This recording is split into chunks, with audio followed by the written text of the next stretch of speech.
Doesn't look better. So I saw someone, went to a doctor, and he said, yeah, that's atopical dermatitis. $20, please. Yeah. Now, atopical dermatitis, from what I gather, because I'm not a doctor, is basically a dermatitis that can't fully be explained. It's a little bit out of place. You know, it's not clear that it's directly caused by any one particular thing. It makes no sense. In fact, the word atopia in Greek means absurd. So I have this absurd itch. There's no point looking into it because it makes absolutely no sense. It's illogical. It's without reason. I call it my postmodern itch. I realize, though, the thing you gotta do with itches is you gotta stop itching. You simply gotta stop itching. You wanna avoid that sort of itch-scratch cycle. So what you're doing is you wanna manipulate, you wanna control. You feel like I can handle this. And letting go and stopping, and letting the body heal by itself, is difficult because you don't feel like you have any control.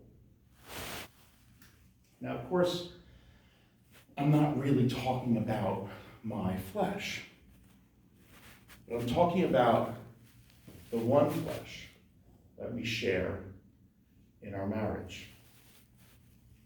How often in our marriages do we have itches, irritations that are absurd often, that are completely out of place, that don't make sense, and yet these are the irritations that we lunge at.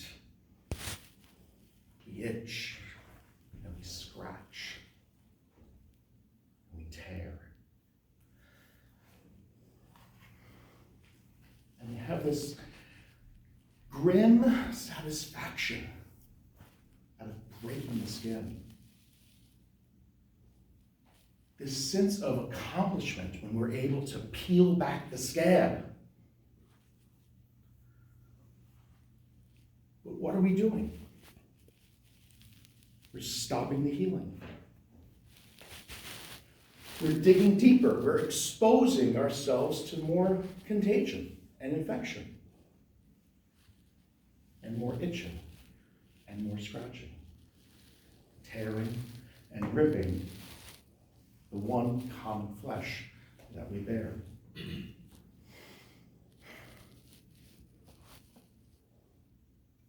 How do we stop this cycle?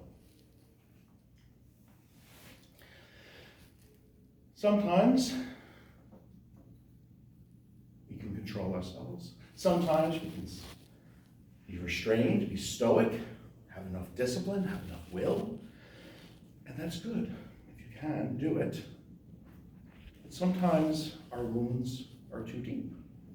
Sometimes our wounds are too widespread. That urge to itch is very, very powerful. To pick.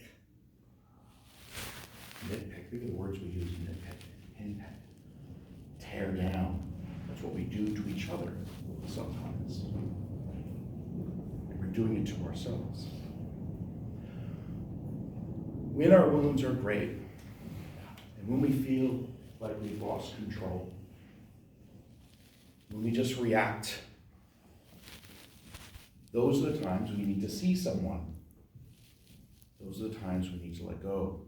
We need to allow our wounds to be an invitation for the healing touch that our Lord has to offer us. Because our Lord wants to heal our bodies.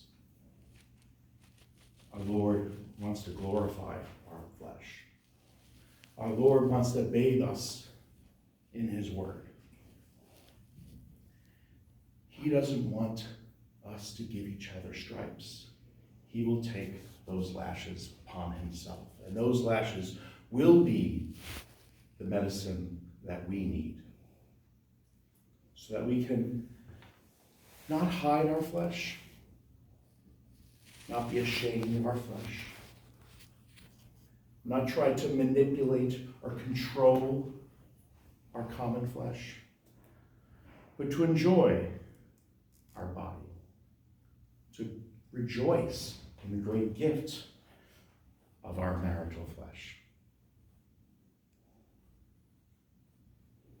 So let our wounds not depress us, but rather be an opportunity to invite God, to invite Jesus, to soothe our wounds, to heal our wounds, to anoint our wounds, and to make us whole again.